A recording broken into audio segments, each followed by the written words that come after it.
एक मर्तबा का जिक्र है कि किसी जंगल में एक शेर और एक लोमड़े रहा करते थे। जंगल के तमाम जानवर उनसे बहुत परेशान थे, क्योंकि वो दोनों ही चोरियां किया करते थे।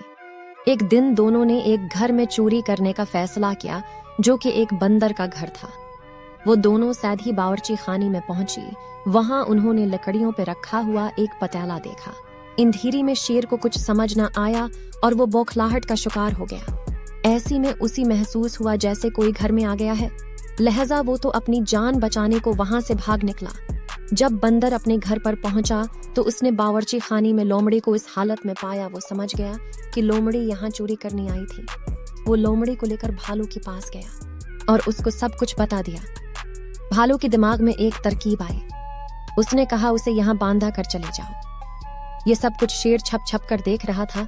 उनकी जाती ही लोमड़ी ने शेर को आवाज दी।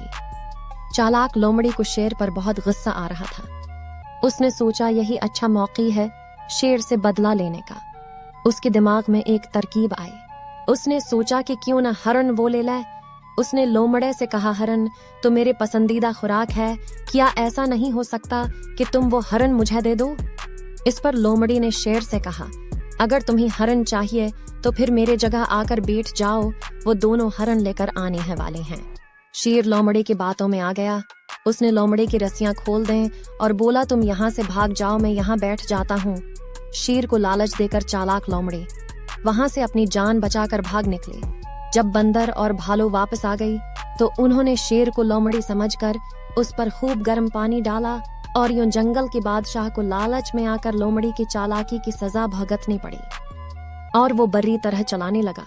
तो प्यारी बच्चों, इस कहानी से हमने क्या सीखा कि हमें कभी चोरी नहीं करनी चाहिए और न ही लालच में आकर दूसरों की बातों पर यकीन करना चाहिए।